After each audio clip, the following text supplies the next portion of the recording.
So happy to welcome you here this afternoon for this community conversation on the land and environmental justice on this rainy afternoon. I'm delighted to say it's a rainy afternoon. We've just needed the rain for so long.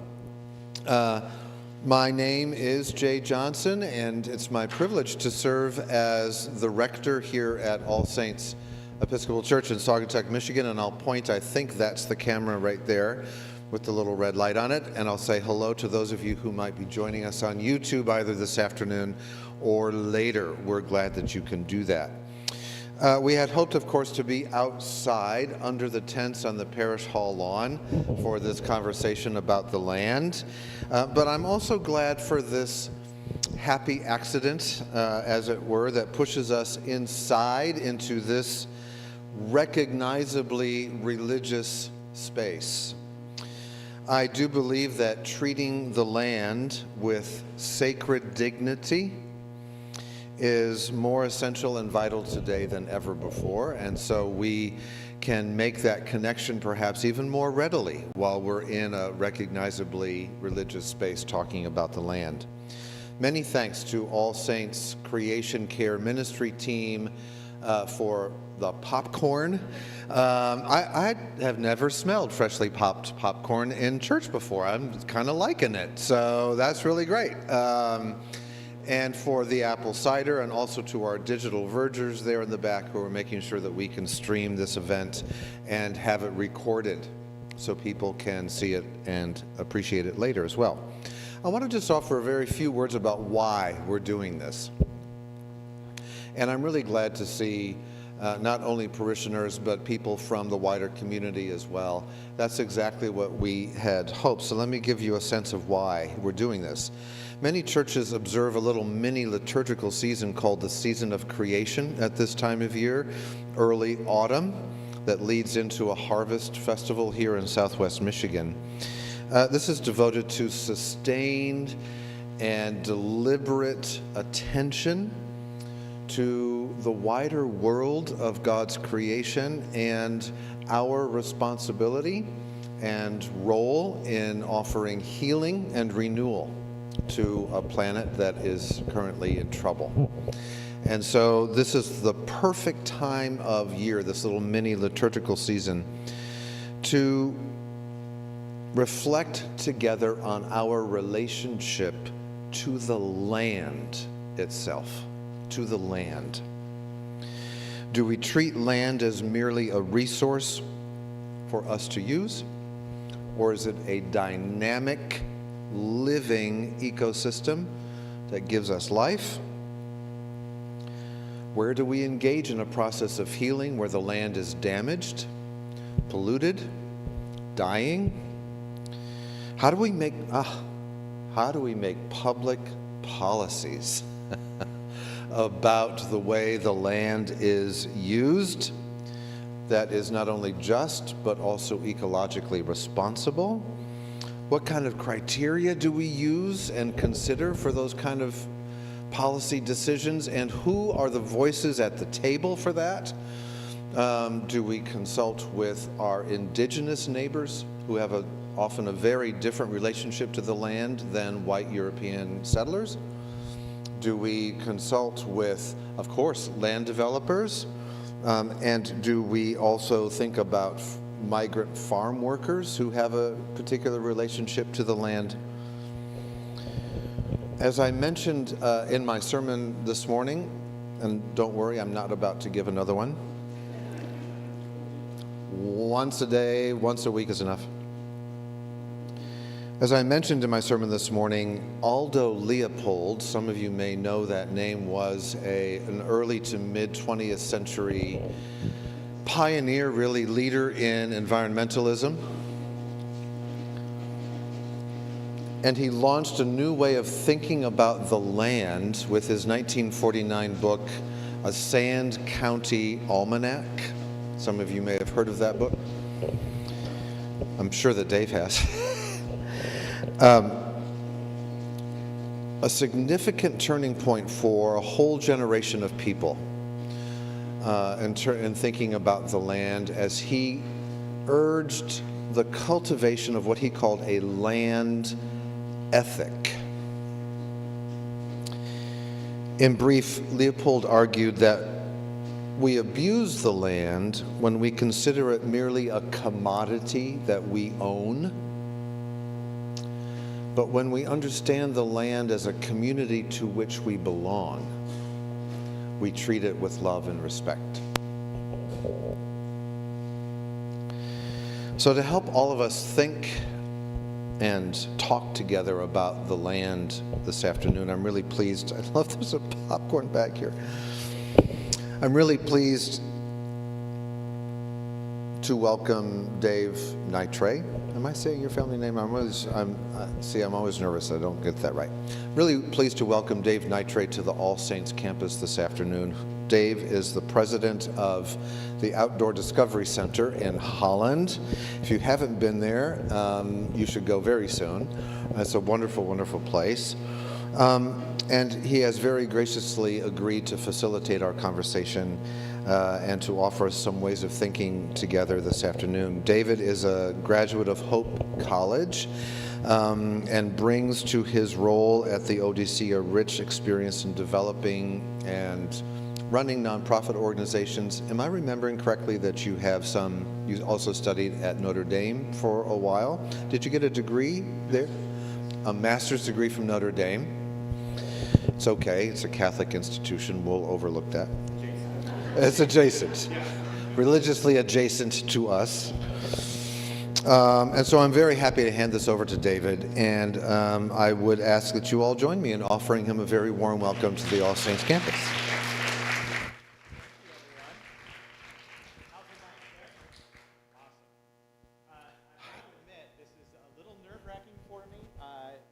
Not that this is the largest crowd I've ever talked in front of. I can't give you that credit.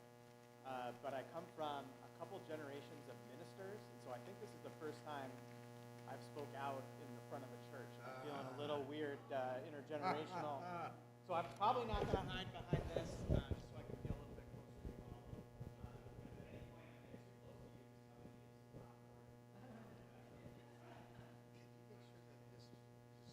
close to you,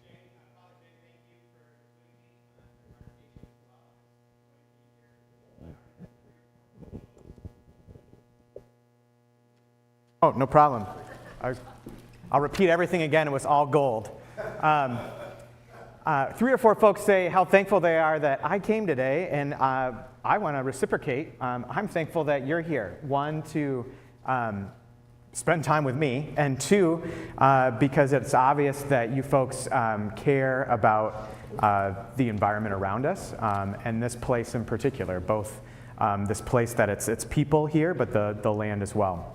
And Father Jay, I loved the land ethic description, and so I think I'm actually going to use that as how to introduce the ODC. So we're a nonprofit organization just up the road here. We do a bulk of our work in Allegan and Ottawa counties. Sometimes we stray from there and go farther. But when people ask me, what's your organization about? Usually I share our mission. We're about advancing outdoor education and conservation in West Michigan. But I think another way I can describe the ODC is that we have a particular view of a land ethic. And so for us, we see there's kind of a twofold relationship with the world around us. One, on an education side. So everything we do, we want people to learn about the environment, about this place we're a part of, like Father Jay said earlier. And 2, we think the only way to carry on that conversation, the only way to carry on the conversation that we're having, is that we have to take care of the world around us and preserve and protect those places. Our organization's been at that. I'm not quite a 3-point sermon person, so I'm going to give you just kind of a little brief background of the ODC and then talk about some of the ways we've seen positive outcomes come out of that land ethic approach. So our organization's been around for 24 years now. When we started, we had quite humble beginnings. In fact, the folks that founded us envisioned a kind of a drive-through nature sanctuary where you, from the comfort of your 1980s Suburban, could look at some wildlife in the middle of your day perhaps, and then just carry on to whatever other thing you had.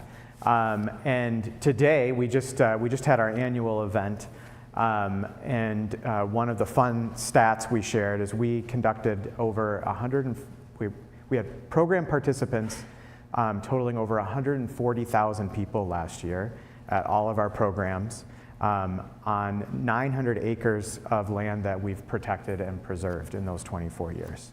So going from one site with like one employee and maybe a handful of people participating to where we are today has been just an incredible journey. Many of you have said you've experienced our Nature Center or you've experienced some programming. For those of you that haven't, I would say our two halves go along with that mission of education and conservation. On the education side, there's our main nature center, the Outdoor Discovery Center. It's 160 acres. It's free to visit dawn to dusk every day of the year. You can come out and join us, and we have a wonderful visitor center there. But that's probably the primary way we've created a space for people to form kind of their own land ethic. So often you'll see school groups. I also talk with my hands, so I'm in danger of throwing my notes everywhere. You'll see school groups coming on school buses or being brought by different family carpools. And they'll spend several hours with us and learn about some particular thing at our site that ties into their curriculum at school. Whether that's a homeschool, private school, public school.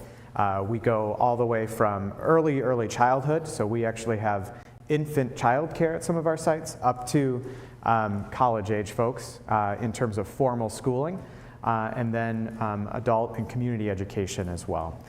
So what some of those programs might look like, maybe a wetland study in one of our areas, looking at, I'm going to hit another disclaimer. So he mentioned my degrees. None of them are in science. So if any of you do have a background in science, know the closest I got was a political science degree from Hope College. So if I stutter over a scientific term, know that there are smarter, wiser folks at the ODC that keep me in line with the content I'm sharing with you. But I certainly don't mind being corrected either if I say something incorrectly. But one of the favorite things we have at our wetlands, we'll be doing, we kind of dip in, we get some water, put the water in a bucket, and then you start to look closely, and all of a sudden you'll see things moving. These macroinvertebrates are either little bugs to medium-sized bugs, really scientific term there. And it's amazing because you can learn about the life cycles of these insects. You can learn about food chain from them. You can even catch crayfish, and for kids who have never done that before, that's an incredible, amazing experience. So that's what some of the programming would look like at our center. Also in their education land, I hinted at it a little bit, we also run early childhood centers. So we provide formal schooling for kids that have not yet reached the age of formal school. So that's early childhood is anywhere from 0 up to kind of that kindergarten age range. And so we provide preschool education. We provide childcare, and we do that as well nature-based. So we actually have 4 sites now, one at our main nature center, 2 on the north side of Holland, and 1 in downtown Holland with a few more we're working on. And what that looks like, for many of you know, through your own families and your own experiences, one of the ways that people are able to participate in the workforce these days is you need someone to be with your children at home, because in most families, either if you're from a single parent family or a 2-parent family, to make things work in our community here in this place, you need to work, and you need to have someone care for your children. And once we kind of saw that trend, we realized that there's something special about the way our brains have been wired over the millennia, and how humans, being primates, how we learn is through play and through active doing. And there's no better environment to do that than the outdoors. The brain connections that you create jumping in puddles or looking at those tiny bugs, or even napping outside on a blanket, there's nothing better than that. And so that's taken off. So we started that in 2013. In just over 11 years, we now have close to 500 kids that come to school every day with us for those learning experiences. Really an amazing thing. And then the last piece on education I'll talk about that our organization does is what we call our education network. So we have kind of the early age folks, and then when those kids kind of graduate out of our system and then participate here at the elementary school in the Saugatuck School District, or if they go to Holland or Zeeland, we found that once families are hooked on nature-based education, they advocate for more of that in their districts. And so we've provided our staff, we've given them the tools where they can partner with districts and help them implement the same type of curriculum, but it doesn't involve me or Travis, our CEO, having developed our own school system, because I don't know if any of you are familiar with school systems. They're complicated, and I'm glad there's other people that do that for us than myself. So that's the other way on education that we really invest in our community. On the conservation side, so this is the other half, I'd say three main buckets. So the first one are through what we call our greenways. So those are partnership driven. So there's the Macatawa River Greenway and the Kalamazoo River Greenway.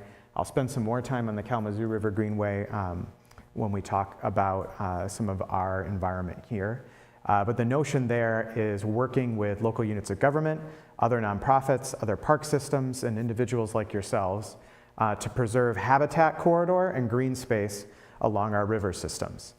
Those are special areas that provide connectivity, not just for wildlife, but for us as well. So biking, hiking, just enjoying trails, as well as serving as critical flood storage and things along that line. So in the Macatawa area, I've been working on that. Actually, our organization has since the early 90s, over close to 100 miles of trails just there that have been developed through those partnerships and thousands of acres along that river corridor.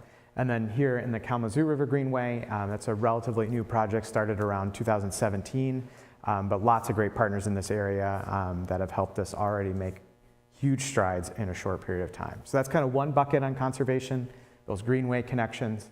Another would be water quality or restoration work. So one of the things that we mentioned, river, this is perfect timing.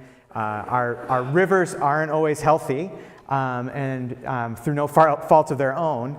And in fact, one of the ways we've seen that we can fill a niche in the community is being experts in how to kind of try to restore river systems and watersheds in particular. So in the Macatawa watershed, some of the main things of concern in that watershed are excess nutrients, so too much phosphorus, too much nitrogen, and too much dirt. So if you ever look at Lake Macatawa, it can have a chocolate milk color to it when there's excess sedimentation, and that affects both the plant life, the fish species that can live there, and the health of the water just in general. And so a lot of our work in that would be building wetlands. That is something we've really found success in. I think close to 100 acres of wetlands we put in just in the time that I've been at the ODC, and we're working on a 30-acre one near our site coming up over the next couple of years. But also working with the agricultural community. So in the Macatawa watershed, about half of that land is agricultural.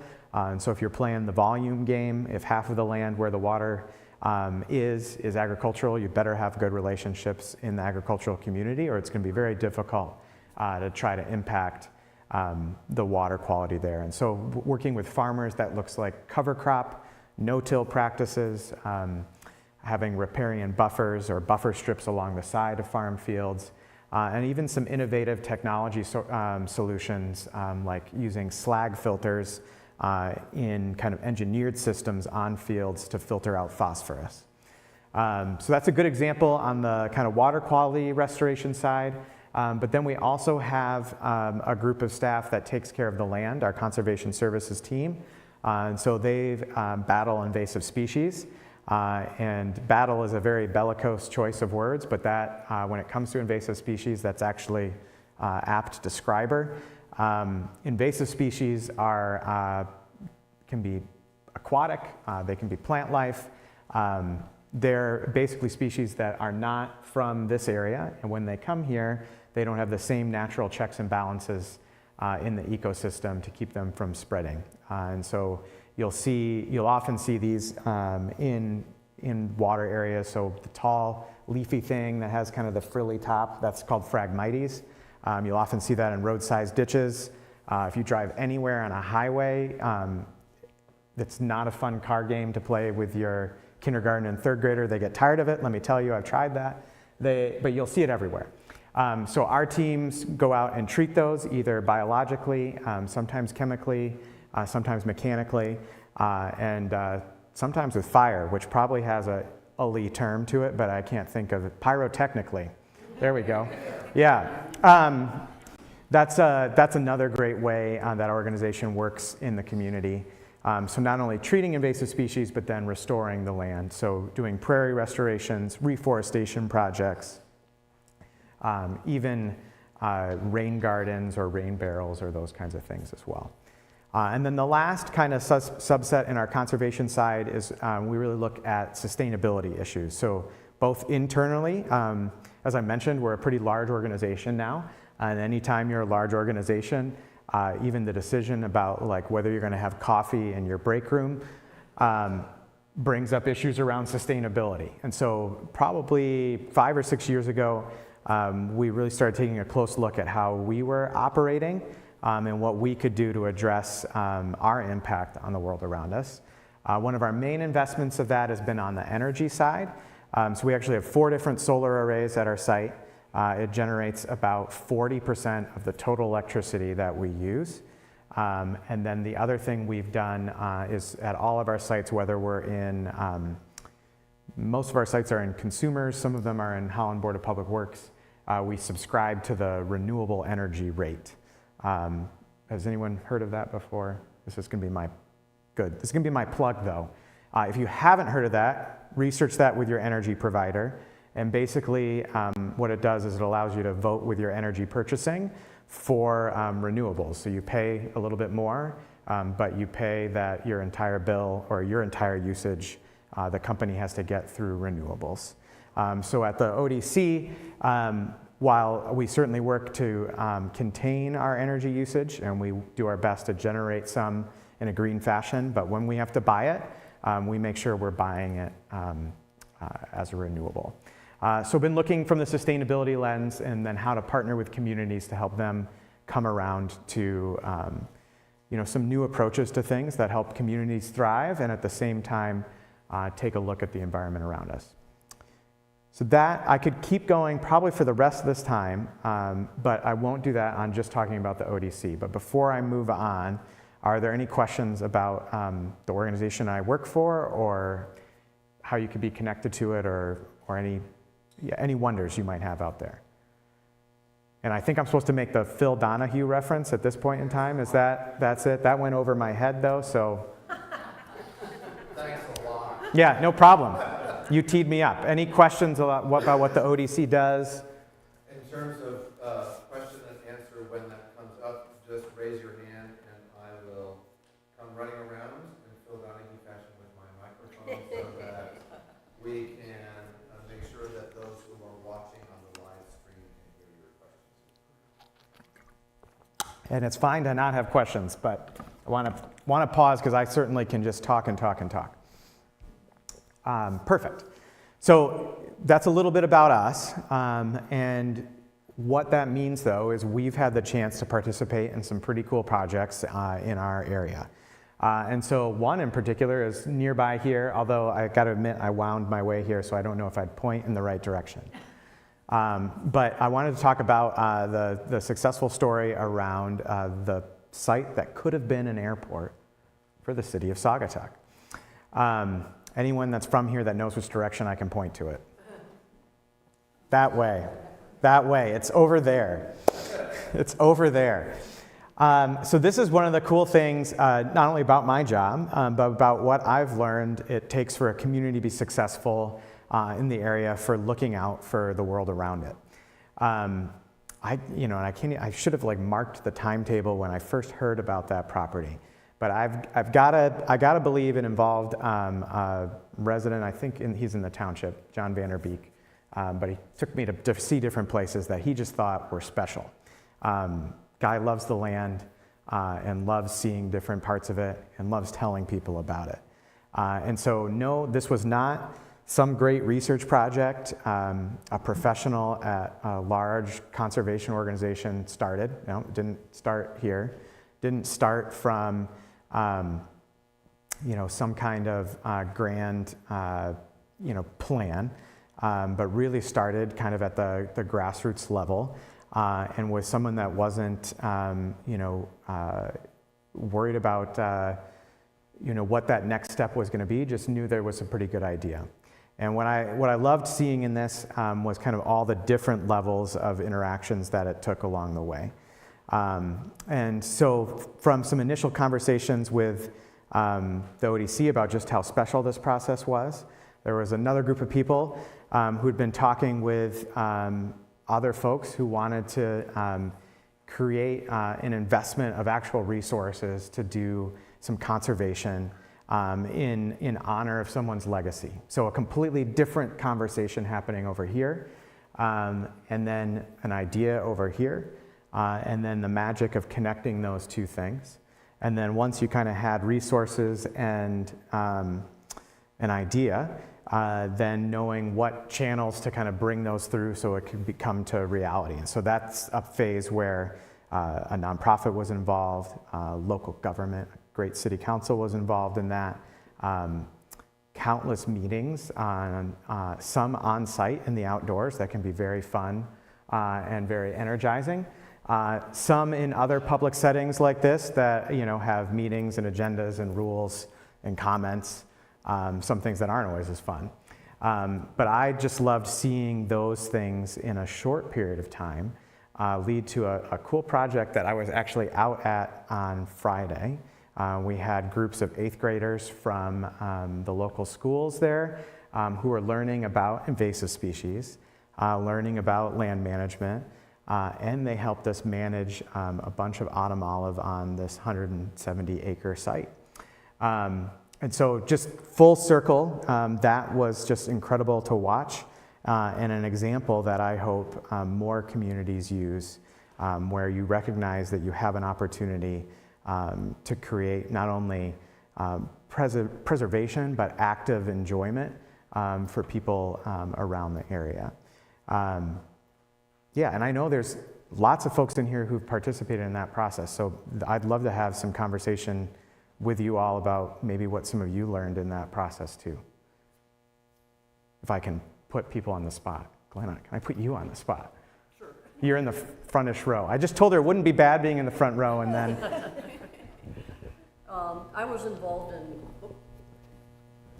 in securing the funding from the donor, and my next door neighbor said, hey, we know somebody whose father died and they want to do some legacy project. We know you're interested in the environment. What do you suggest?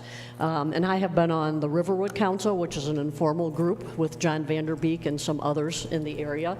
And so we brainstormed what projects might happen, and there was 5 or 6, I think, that we brought them to. We brought them to the airport property. Once I convinced them to come and visit and we walked the property, that's what sealed it, and they wanted to donate to that project. Yeah. So a lot of work, I think, a lot of back and forth, emails, conversations with them, but we secured from them $160,000, which then the city of Saugatuck really has to pay nothing. Yeah. Yeah, great description. It would be helpful also if you could just give us your name. Laura Godfrey, what's the status of this property at this point? Yeah, good question. So council approved the project. Again, I didn't bring my date notes, but earlier this summer. And our organization's kind of then been tasked with kind of 4 or 5 deliverables from that. I'll try to describe those. That would be a good thing, and then I can share how far we are on some of those projects. One of the first ones would be because it's 170 acres, it's a large property. Some of the habitat there is extremely important and sensitive and has incredible biodiversity in it. So one of the steps along the way that City Council took that was extremely forward-thinking was they had an ecological assessment done of the site, cataloging species lists where those would be invasive species that were there, but also species of concern and even endangered species that were at that site. And so one of the steps is to permanently put some of the property, particularly around the riparian areas, the ravine areas, in a conservation easement with the Outdoor Discovery Center. So it doesn't mean you can't not use it for park or for education, but you would limit what types of uses that would potentially hinder the special environmental aspects of that property. So that's one kind of on paper part of that project. And the work that's been done on that end, all the surveying work and the easement language description are being compiled right now to then go to City Council to formally look at and review and approve. So that's the paper version. The impact version in terms of on the ground, there is invasive species and habitat restoration work. We just began that Friday. There is trail work, so formalizing trails, making sure that they're safe for families and for residents. That type of work will go on, looking at providing some parking accessibility at the site. So that is not glamorous, but that involves gravel and going to the township and getting approvals for access and those kinds of things.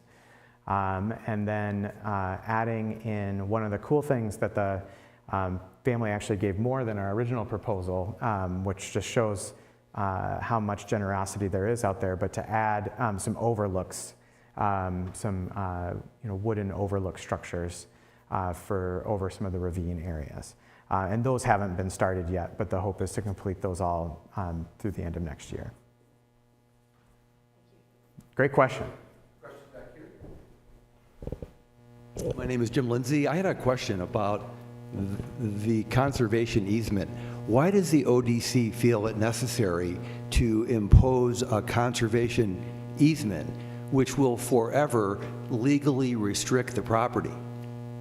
Why do we feel it's necessary? Yeah. Oh, we love conservation easements. Yeah, so part of our mission of preserving land, we think a great way to do that is using legal mechanisms to do that when that makes sense.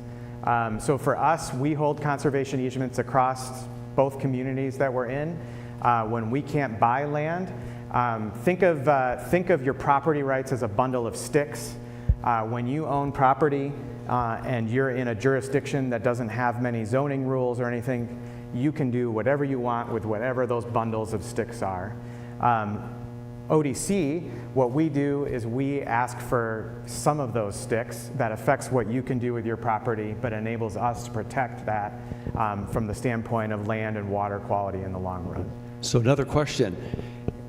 As an accountant, I understand the use for private individuals of easements like that. Yeah. They enable individuals to take a tax deduction. But the city, as a governmental organization, doesn't and can't use a tax deduction. So why is it still necessary, even beyond the council passing an ordinance to make it into a park? I don't believe any other parks in the city have a conservation easement on them. Yeah, so I don't know all the ins and outs of all the land holdings in Saugatuck or the city, but from the ODC's perspective, there is no better way for us to make sure that a property stays preserved and protected than if there's legal backing to do so. But wait, we've got someone who can provide some context. Yeah, good question, Jim. So I think first, I'm Holly Anderson, and I am on Saugatuck City Council. So one of well, first of all, the area that would be within the conservation easement is in a ravine, pretty much. So it's unbuildable land, and the ecological values and biodiversity, as Dave mentioned, it's breathtaking when you read the inventory. So while it's sort of how you look at value. So from a strict kind of economic perspective, and you look at the tax advantages, that might be in some people's negative column, but on the plus side, conserving that kind of takes an environmental asset and protects it in perpetuity. We have had some residents express concern that it might dilute the value of the property should the city decide to sell it. And I think that's really debatable. Again, looking at how you value land, when you look at the carbon sequestration, you look at, I think is it the chestnut tree? And there are hardly any chestnut trees in Michigan. So protecting that, there's a value to that that goes beyond economic. So I think it is a way to protect land that there's not much of it. It's also in the where the water goes. I'm blanking on the term, but like the water. It's the water goes tributary, into yeah. the Kalamazoo, so it's Yep. a great way to protect the Kalamazoo. And all of this without deciding, at least near term, what the future of that land might be. But from there's not much land in Saugatuck or anywhere in this area that has that ecological value.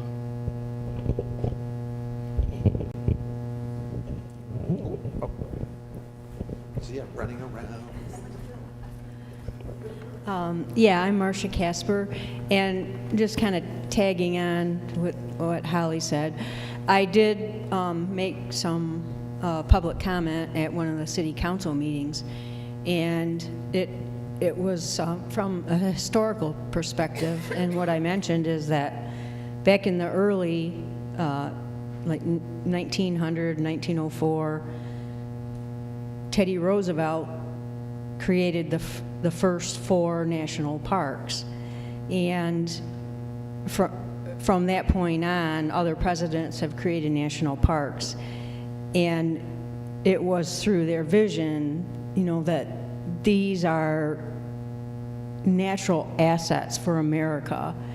And my comment was, while this airport property doesn't, scale-wise, doesn't compare to national parks. I don't know any of us in here who would want the national parks sold and developed and turned into private, enterprises. But also, I praise the city council, like Teddy Roosevelt's vision, to protect, these assets that we have in the country for the people in the future. They're protecting this property for future generations, your kids, your grandchildren, to enjoy and to learn about the environment and the importance of, protecting it. And a last little comment, I just bought a shirt from the National Parks Association, and it has a bear walking into the forest, and it says, "Into the forest I go to lose my mind and to gain my soul."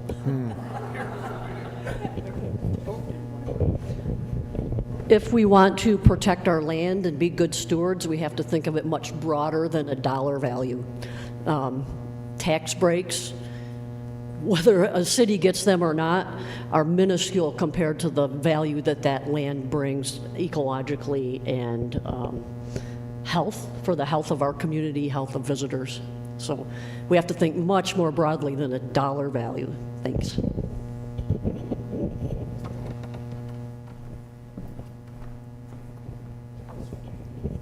Jane Underwood.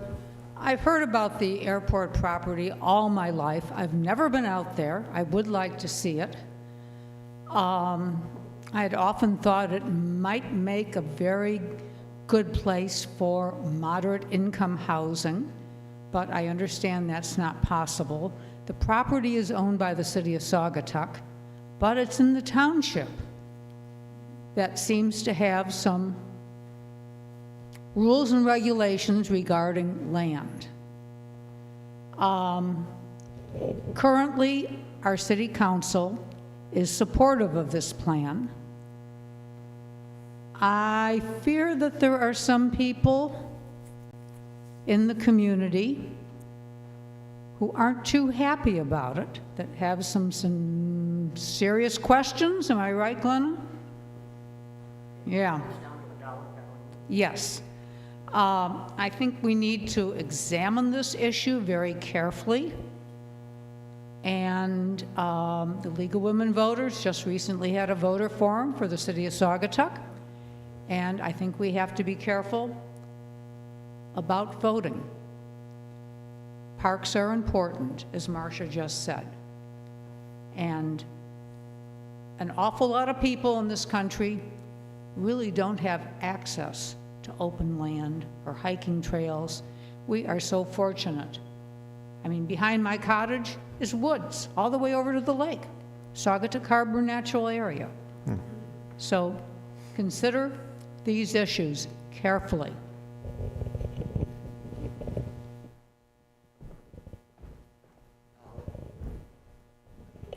I promise I won't talk more than this time. But so to the development potential. So the township has zoned it. There are only 13 lot splits available based on the township's new zoning ordinance. So people have thought, could we do affordable housing? And under current zoning, that's not practical. And the minimum lot size is 2.5 acre.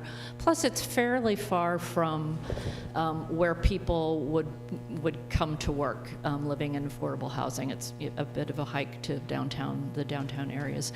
But back to the economic issue, because it's a really important one. Tourism is the it's almost the only economic driver in Saugatuck and in the tri-communities here. And the reason why so many people come here year after year and spend money here is because it's, paradise. It's so beautiful, and it's really the natural resources and the physical assets. So in addition to, I think the importance just in and of itself to preserve precious land, in terms of our economy, that's what brings people here. So I do think in terms of dollar value and really putting an ROI lens on preserving property like that, I think there is a good economic argument to be made as well. Great discussion. Thanks for dipping our toes in that with me. I appreciate that. Jim, I appreciate your question in particular. One of the things I love is that I get to work at an organization that can just unapologetically sometimes avoid questions about what the right ROI on which thing is. Because in our organization's opinion, we think that without careful planning about the future, we've already seen how just the way our entire climate functions, the way our entire world functions, when we don't have a coordinated plan, how that ends up. And while I certainly, to your point, Marcia, we may not be making decisions around the largest national parks here in our neck of the woods, but we each make decisions day to day that affect the planet around us. And I think in the context of, the season to hope and act with creation, right? What that we're talking about is thinking how we play into that. So I'm going to shift gears a little because one of the other projects I want to tell you about is called a carbon fund, and so I'm going to share just a couple different things that people are observing kind of globally around climate change in particular. And I reminded you earlier that I am not a climate scientist. I'm a political scientist, so I know how to read things online. That's pretty much what I know, and I know how to talk to people. But I brought with me, so you're my test group here.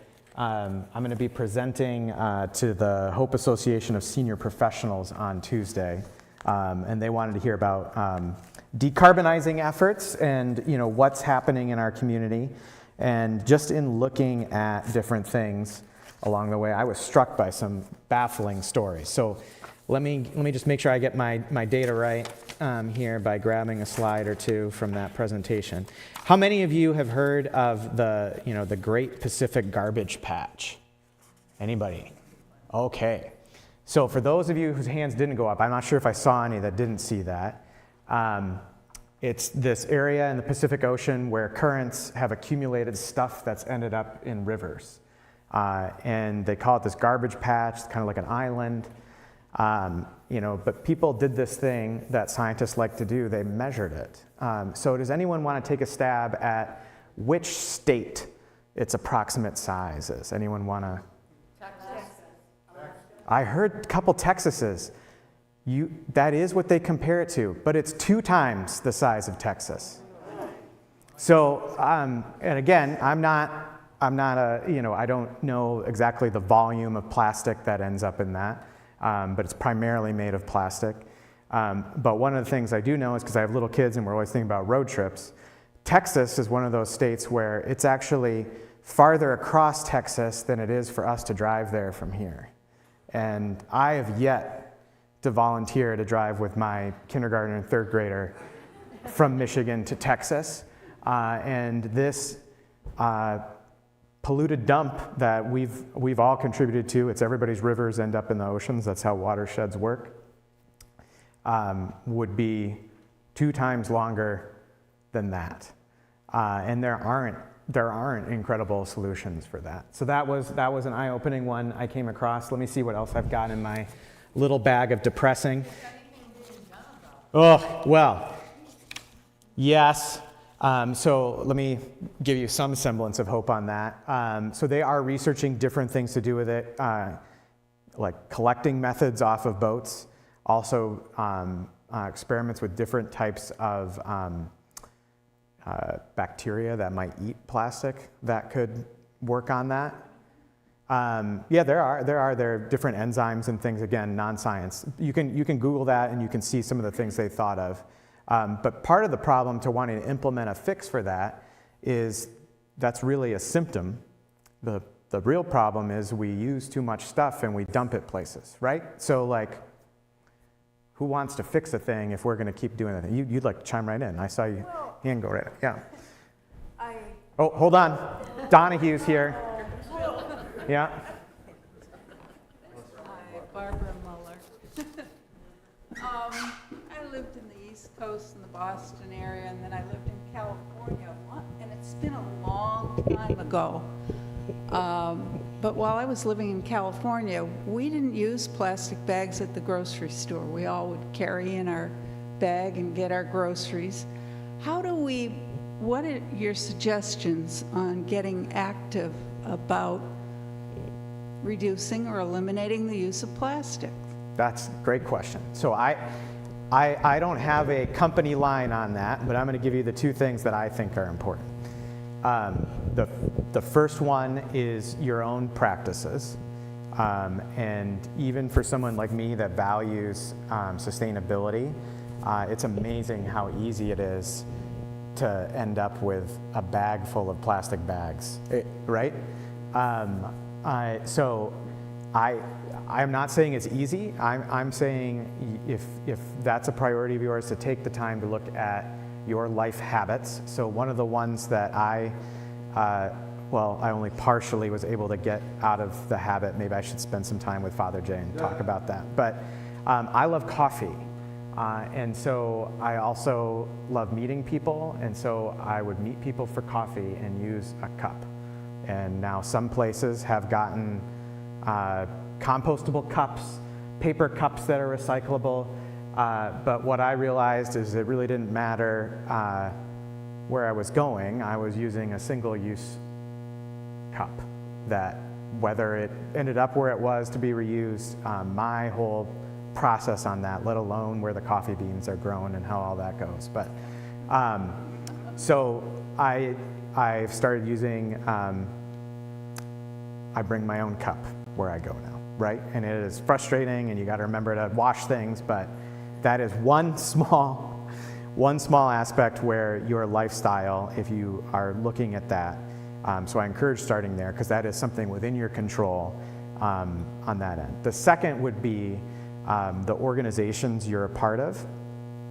This congregation could be one of those, right? Or your community, city council.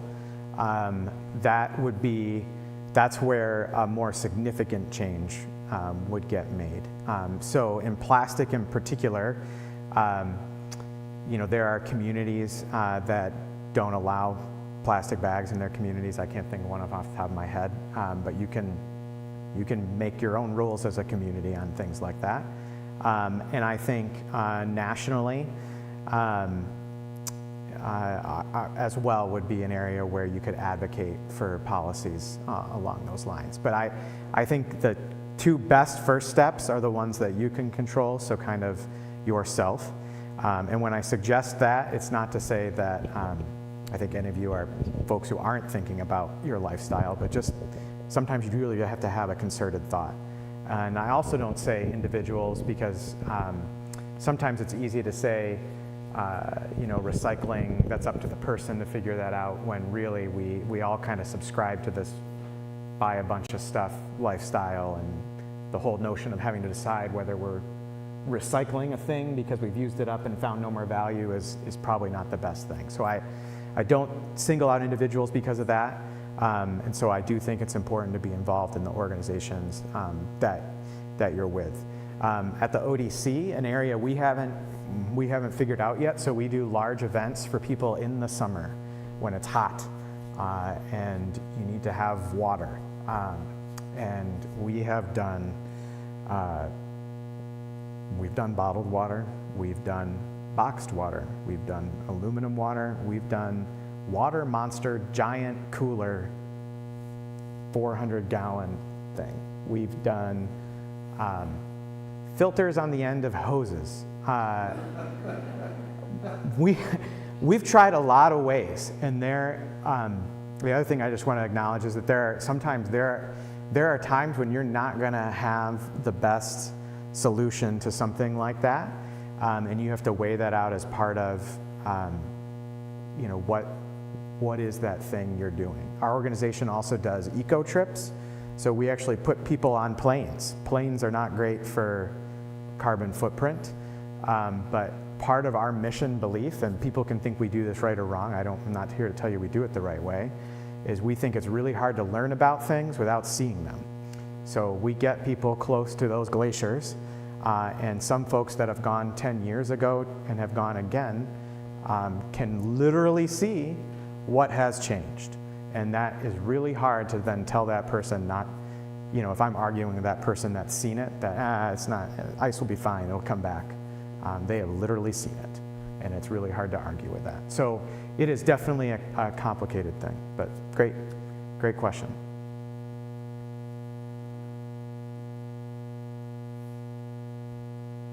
Father Jay, this has ever happened to you? I don't remember where I was before. I just riffed. Carbon, yes, I want to talk about some carbon. Yes. So let me try to think of it first. Oh, insects. Is anyone a big fan of insects? Yes. Oh, my heart. Oh, this is great. So what's not great? Let me get the date. Let me get the date on this, because this I just could not wrap my head around it at all. Yeah, here we go. So there's a great article, where was it? With, I think, the New York Times, at least is where I saw it, called Insect Apocalypse. You're all, this isn't going to surprise you. Well, it surprised me. So 150 years, in the last 150 years, so where does that put us? 25 years before, 1875, right? So probably my grandparents' grandparents. We've lost 5 to 10% of all insect species. Let me take a step back. So again, this would not be a company line. This is Dave Nitre, because we're a non-faith-based nonprofit, but I come from a faith background, and so believe in kind of the notion of creation as being this good thing. And this good thing, the number of species, so if you just looked at animals, plants, all those things, the thing that we thought was good and we needed to make the most of, there are the most insect species, period. So of all the good things that could have been made in creation, insects, they're the ones, right? Yeah. And so we've lost 5 to 10% of those species. So I'm thinking, there's like 13 chimp species, there's like, river, there's probably hundreds of dog species, right? There are, let me get the number right. So 5 to 10% of insect species is 500,000 species. There's not even that many people that live in Grand Rapids, but whole insects that were filling a particular role in the environment, gone in a grandparents' amount of time. And that was just stunning to me. So to think of something that is created good with all its variety, and in that notion, God doubled down on having way more insect species than any other species in that narrative because of how good that was. And we've managed to eradicate 500,000 of those. That does not feel great. I read in your, I think it was in your bulletin synopsis, but about creation groaning, right? Like that makes me feel like a groan inside, for sure, that the weight of that. So that was another one. And a lot of that has to do with habitat changes. That has to do with land use, what we do as humans with what we do. Has to do with temperatures. So I don't like being super negative on a Sunday afternoon. I haven't gotten a thumbs up or a thumbs down. Thumbs up for tigers and lions. I know there are other things that can be giving you guys chest palpitations right now. Yeah, we got a thumbs up from the back. Tigers won is what okay, that's what I've got. Lions are tied. All right, well, we're in for it there. So you don't have to go far to see these examples of where things have gone wrong from what a healthy land ethic, a healthy community would be. The internet's a dangerous place. Don't just Google random things. But periodically there is great info. Highly recommend reading the Insect Apocalypse thing that was well thought out, and it was even understandable to a non-science type. You can Google the Great Pacific Garbage Patch and read about wall that makes up that. So I do encourage you to learn on those things. But before we get too doom and gloomy, I want you to know one of the ways our organization has been trying to look at impacting climate change is through a local carbon fund. Has anyone heard of a carbon fund before? Yes! You guys rock. Keep raising your hand. I love that you guys are invested in those things. So people have known for a while, right, the emissions that we do is affecting the way our atmosphere is working. It's affecting the way our oceans are working. And carbon emissions are one of the big ones that drive that. Methane is actually a worse one as well, but carbon in particular. There's a lot of it going into the atmosphere. And so there's a couple thoughts. One, you can reduce how much you're using. You can switch to different actions that don't produce as much. And then you're kind of stuck with, there is no other way to do this thing. Like, we got to get water to the people on a hot day, and I don't know a better way. And so I am using this thing that I know is going to be creating a carbon footprint. So when you have that chunk of things, so after you've decided, I'm not going to cool my house to 65 in the summer, I'm going to do 75. After you've done, you've switched to the renewable energy rate after that.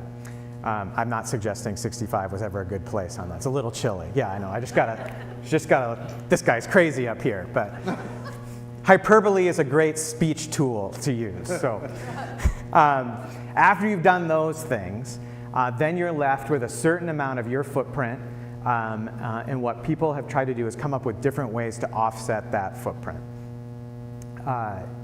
You can Google carbon offset programs.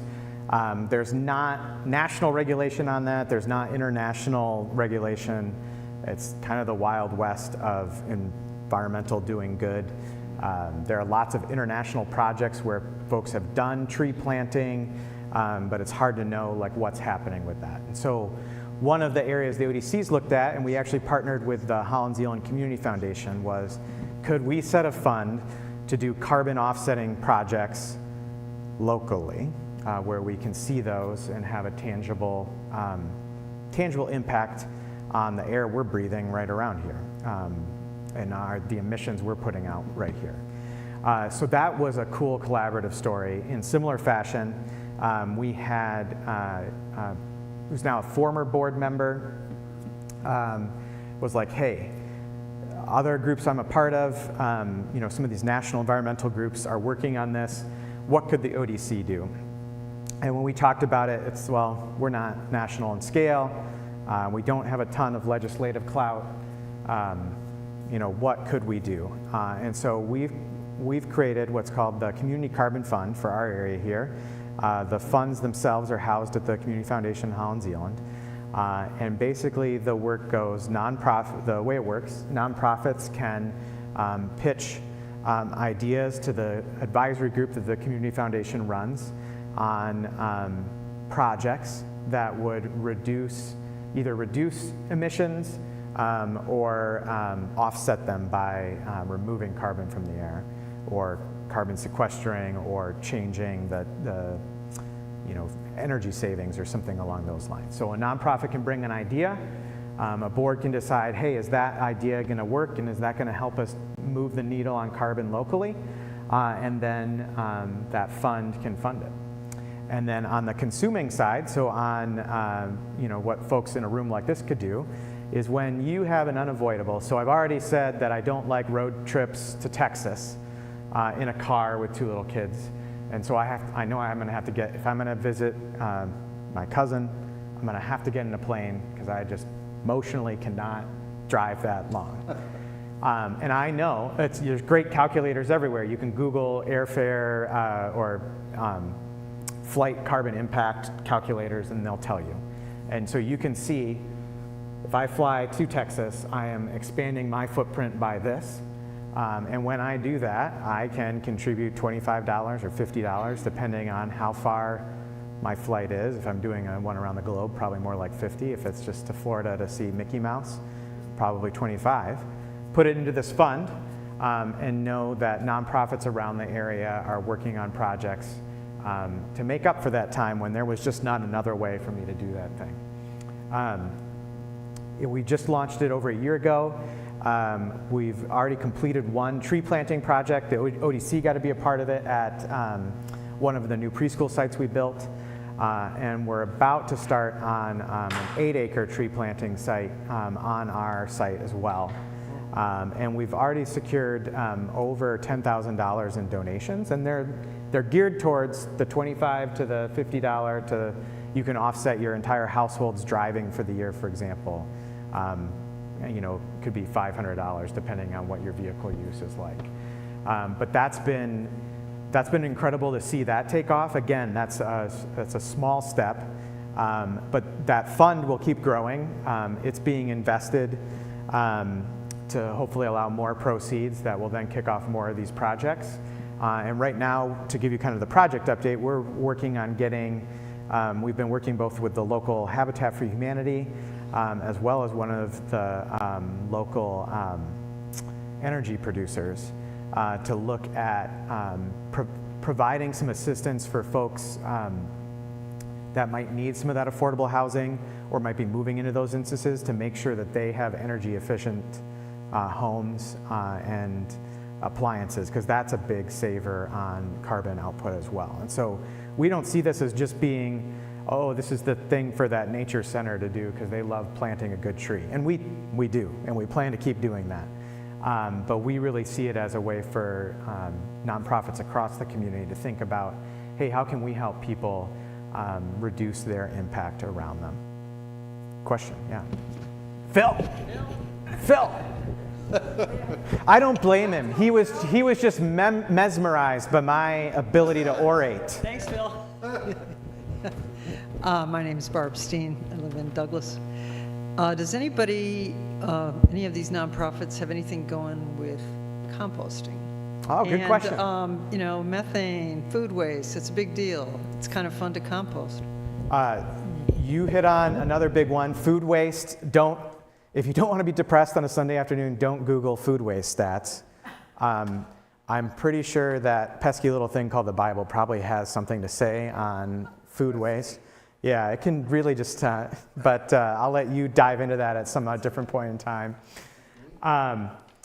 There are nonprofits in the Holland area that do composting. We have a partnership with Eighth Day Farm. They're adjacent to one of our schools, and our preschoolers, so folks, even you, because our 3- and 4-year-olds who get distracted by a lot, are learning how to take a little bucket of their compost from their snacks and bringing it over to the compost pile. Absolutely a nonprofit could do that. We haven't talked to them about the carbon fund. All that we ask nonprofits in this instance to do is bring kind of the math case for, hey, this investment is shown to do this amount of carbon removal or sequestration or some terms like that, and show kind of the math to do that. We're not making them go through a system or get certified, but just what's the concept that does that, and how many do they want to do? And we have a goal of they need to be able to do their project for less than $50 a metric ton of CO2 sequestration, because that's how we think the math works on that. So the Eighth Day Farm project probably doesn't cost much money. They can do that. I mean, you just need people willing to participate. But even then, I don't think we need the project to be big to want to help fund it. I think our goal is to kickstart lots of these little, I almost used the term fires. We stop burning things. No, just, we want to kick off lots of these different projects, right, to do this work and to get people to rally around it. And so we think, nonprofits often engage with marginalized communities, and so we think that's a great way to target our impact with donor dollars for things that might not just happen on their own. And the second piece of that would be, we want it to be something that can perpetuate itself. So that's why we kind of have a threshold for, we can't just do every project, because some projects don't get the same return on carbon as others do. And we want those funds to be able, so when I pay to offset my flight to Texas, that it actually helps do more than just that project on the same thing. Yeah. Barbara Muller again. Two things. I have a friend in Georgia who actually followed his recyclables and found out that it was just getting mixed in with the other stuff. It really wasn't going anywhere separately to be recycled. Are we sure in our community that we're not in the same boat? I have not done anything like that. Second thing, and you may have covered this in your earlier remarks, does your organization, or are you aware of a list of organizations who would come and assess a small business or anybody in terms, and come up with a list of here's what you could do to make things better? I mean, you may not choose to because it may be too expensive, but I know I had a friend who business is on the river, and 20 years ago I suggested that this kind of thing happen because there were a lot of chemicals going in this business and then going into the river, no doubt. So time to update. But anyway, that question. Remind me what your first one was, because I have the answer to the second one. Oh, recyclables. I think the bigger question to ask about recyclables, there are people that watch and monitor that, and those processes are always being looked at. I can't say that it's 100% perfect all the time. We've struggled at the ODC. We've had instances where we saw our recycling not going where we thought it was going to. But I'd encourage you to visit a recycling center. Kent County does tours. They've got one of the biggest. They actually get recycled product from all over. So ODCs, we've not put ourselves in the position to kind of make sure the recycling thing is happening right. But the bigger question to ask yourself would be, what types of things are, what's creating the thing that you want to recycle, that process, or what's causing your business to have a thing that you need to recycle. We struggle with cardboard at the ODC because one of the most cost-effective places to source things, can anyone guess? It starts with an A and ends with Amazon. So there's lots that goes into that, and so if you find yourself, hey, where's all my cardboard recycling? Sometimes a helpful question is like, well, am I a cardboard farm? Like, where did I get, like, where did this come from? So that's a great question on that end. And then the second one, the City of Holland is about to pilot, they've done this for homes. They have a program called Home Energy 101, and they send someone to help give you ideas on how to be more energy efficient. Anyone within the BPW service area can do that, but they're about to pilot one for businesses.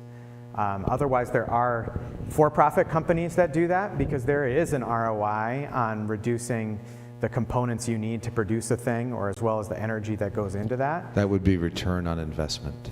Yes, thank you. My acronyms speak. Hi, River. So that does exist. We work with a company called Foresight. They do all the way up to the large furniture manufacturers and can provide insights to businesses as well. And if anyone needs that connection, I can provide that connection. I saw a question in the back too. Yeah.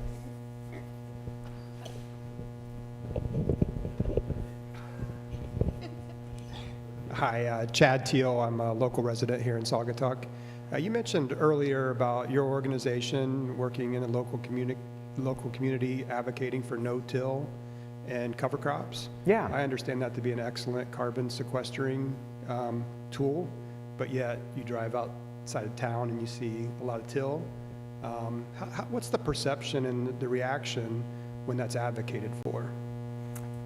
Great question. Overall, we've gotten high buy-in because smarter people than myself have seen where it is actually helping farm fields in our area be more resilient to the climate change we're experiencing.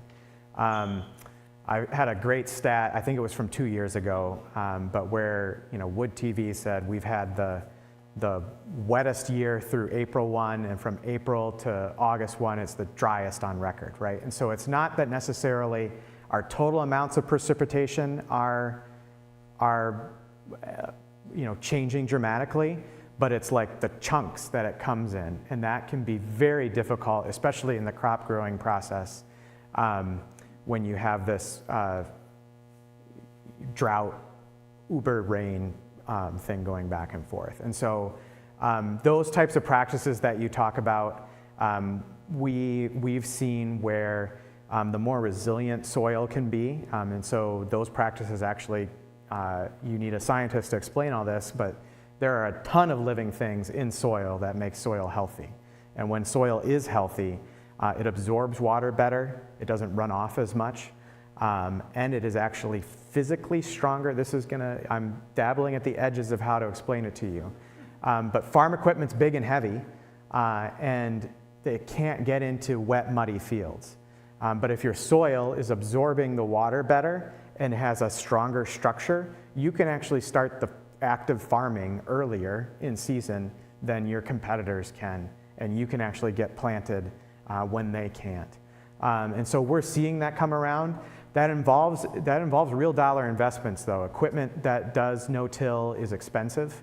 It involves an investment of changing the way you've done something. I mean, I almost hit that 40 mark, and I already have rigid things about me that I just don't like to change, right? I'm going to keep drinking coffee, and you could tell me I'm destroying the planet, and it's going to be a very hard thing for me to want to change, right? And so we have some of that as well, where changing practices over time can be a difficult thing. But by and large, the reason we have these new best management practices that we're suggesting is because they've been researched and demonstrated to be just a better way to farm, not just a better way to sequester carbon. In fact, I think not I think I know, in conversations with some of these farmers that source to larger companies, they source their crops or their the meat, the livestock they're selling. Companies that are then using that ingredient are doing more to track the impact of their food, of their chain, their supply chain on their carbon footprint. And so they're now starting to encourage or select farms that are doing the better practices, because when that gets up to a McDonald's, and a McDonald's is trying to report on what they're doing for the planet, that kind of change at the local level makes a big impact on their overall impact on the planet. Great question. Yes, up front here.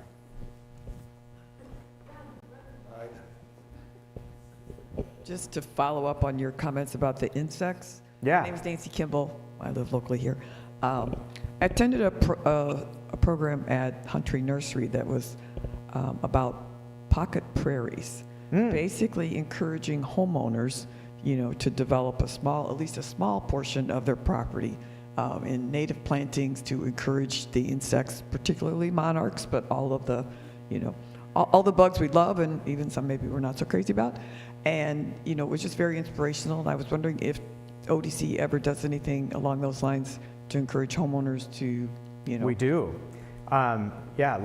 So we can provide designs for rainscapes.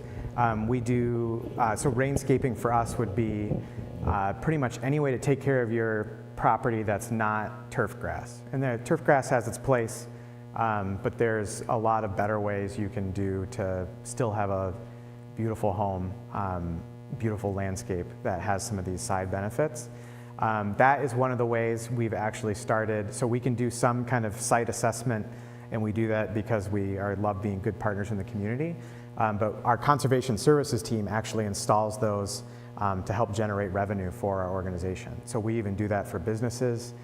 We just helped Tierra Yachts, a company that makes boats that probably uses fossil fuel right down the chain a bit. I know they have electric boats coming up too, but that's a company where people might say, they're not going to care about, they're making boats. They actually let us completely naturalize almost all of the ancillary property they had around their site. There is still some mowed lawn there, but all the extra land they held that they used to mow, they allowed us to turn back into a native prairie. One of the things I realize I've done a good job talking. One of the things I shared when I got invited to speak is that the topic of environmental justice is fine and dandy for someone like me to talk around the edges of, but realistically, I come from a position of privilege that some of the negative impacts are going to affect me last in terms of what we've done to the climate, what we've done to the planet. And your comment about the insects reminded me of another one to learn, but they've actually done studies about the biodiversity of insects in someone's dwelling. And you may think, oof, I don't want bugs living in my house, right? That's got to be that low-income housing. Actually, no, the broader biodiversity you have of insects is correlated to your economic status in your community. So if you live in a healthy ecosystem, you're actually going to see more species of insects around your home. So the next time you have a neighbor that's complaining about your milkweed, tell them they just don't understand your social circle, and that the more insects you can have, the better it is. It's just correlated. So the healthier places we have on our planet, the more insects there are, the more different types that there are. So thanks for helping me lead into that. I think I've hit a conclusion point. I don't remember what my powerful, impactful conclusion point was going to be. It's been a good conversation with you all. I'll hang around here, and if you want my contact information, if you want to follow up about different things the ODC is doing, that's great. If you want to talk about, anything really that I've covered here today, I'm happy to be an open book. Thank you so much Thank you. for coming. And I'll just do a little shameless plug here for what we're trying to do at All Saints with just two things our Creation Care Ministry team has done over the last few years.